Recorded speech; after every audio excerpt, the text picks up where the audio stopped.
Good morning. Welcome to Monday Morning Coffee and Chat with Hallee Bridgeman. I'm so happy you could join me this morning. I have my cup of coffee, so I hope you have your cup of coffee or tea or whatever you drink and you have a few minutes while we chat.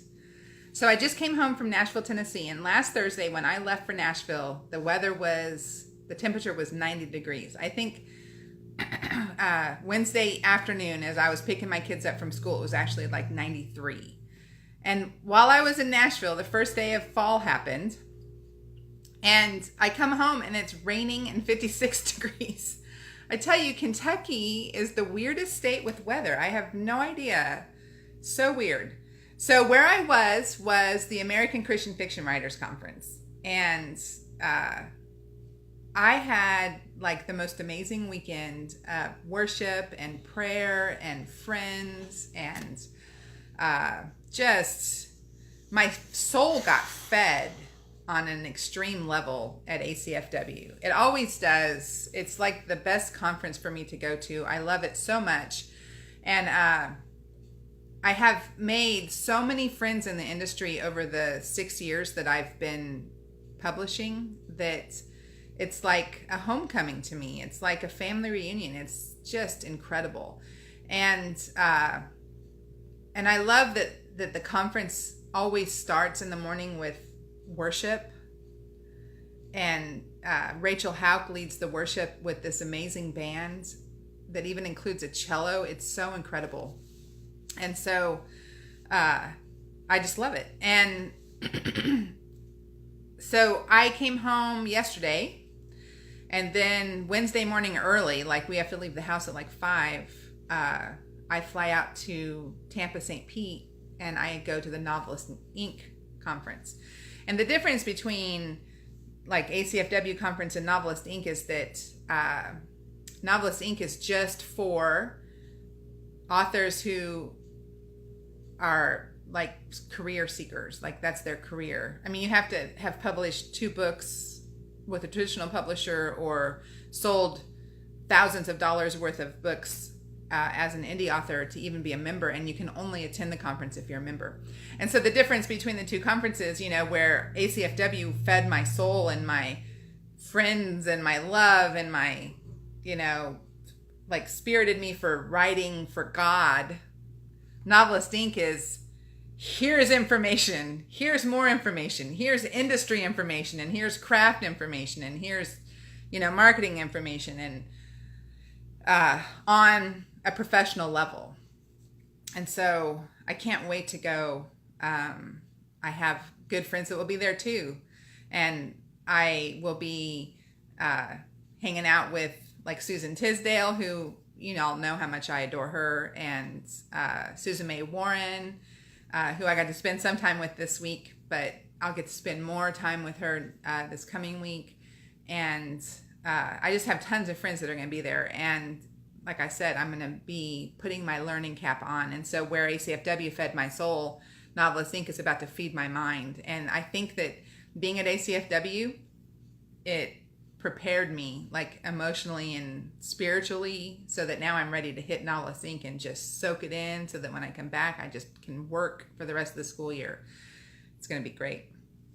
All right, so today's question is, am I ever going to write a book of the Suarez brothers books? So the Suarez brothers were introduced in An Aria for Nick, which is book 2 in the Song of Suspense series. And they're Aria Suarez's brothers. She's the youngest. She has 3 older brothers. And so there's one of them is a police officer. One is a movie director, writer, producer, and one is a medical doctor. And when I originally wrote them, A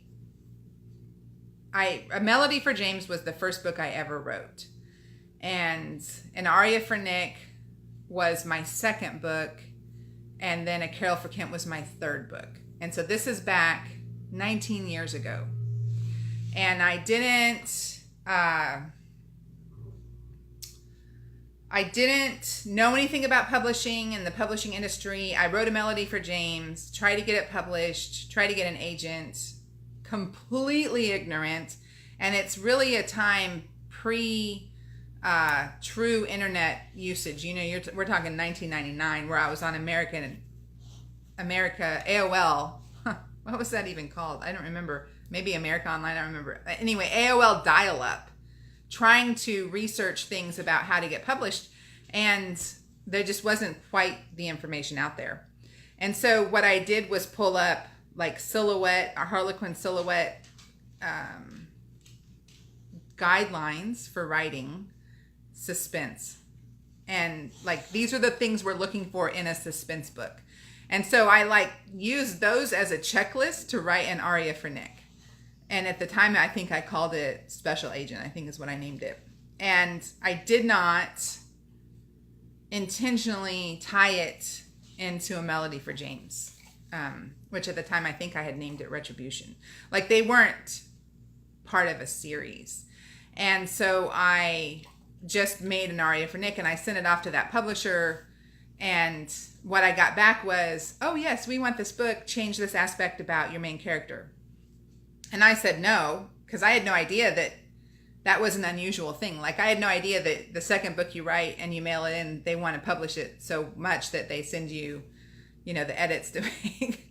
I just said, no, I'm not changing this about him. And they said, okay, good luck. And so then I just quit trying. Like, I never tried to get published again. But so I wrote a melody for James, an aria for Nick, a carol for Kent. And then was inspired to write about 3 sisters. And so I wrote Sapphire Ice, Emerald Fire, Topaz Heat. And then I was like, oh, I did 3 sisters, I'll do 3 brothers. And the series that I'm working on right now, the Dixon brothers, I had written that about a triplet brother set. So each brother has his own book.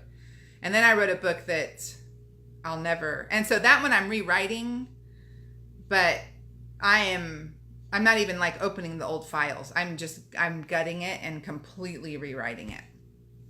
So, and that one, Courting Calla introduced the world, but the first book about the brothers is going to be Valerie's Verdict, which should be coming out sometime in November. So then I wrote a book that's a standalone that I'll never publish because it doesn't fall under the purview of my mission statement, which is to uplift fellow believers or minister to seekers of Christ in the fallen world. And that's my mission statement. And so if a book doesn't follow that statement, if it isn't with that purpose of uplifting fellow believers or ministering to seekers of Christ in the fallen world, then I'm not publishing it. And so I think when I originally wrote an aria for Nick, my plan was to come back and write the brothers, because I wrote secular romance and, strong men and sexy men, and all of that is what would have been what I wanted to write about at the time. And so I had intentionally set them up as dynamic characters with diverse personalities that interacted with each other throughout the books, like I have in A Carol for Kent. The brother who's the doctor is Carol's friend, and I have the brother who's a cop in a couple of different books, and then I think he's even in Harmony. And then when I rewrote them, I did Jen Thorne, who's in all 4 of the suspense series, of the Song of Suspense series. She's the one-armed assassin woman. I even gave her a romance between John, the cop brother, and her that I thought one day I would write. I even named it A Thorn in John's Side. So, like, there was this part of me that planned to write them. But when I set my schedule, when I sit down and pray and say, okay, God, I'm writing my writing schedule. Inspire me. Tell me what you want. What's next? What came up with the Dixon brothers. That's, the triplet brothers. And then I have a Special Forces series. And there'll be 4 books in that, and a 4-man Special Forces team will be, the first book is the vice president's daughter is a medical missionary in Central Africa.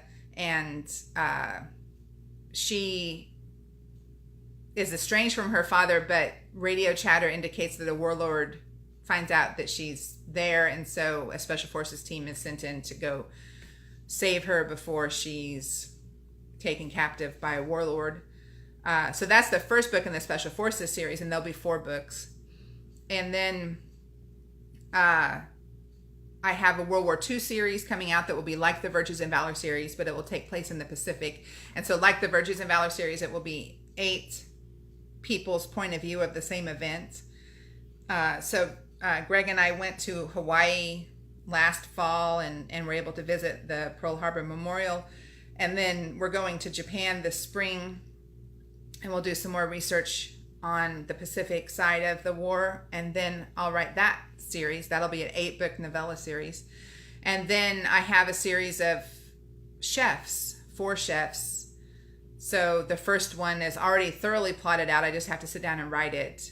And it's a widower chef who has a widower restaurant owner who has a restaurant called Magnolia's, and he hires a chef to take his wife's place. And that's the first of 4. So, that was me praying, fasting, and supplicating and saying, okay, God, what is my schedule for the next 2 years? And that brings me to the end of 2020.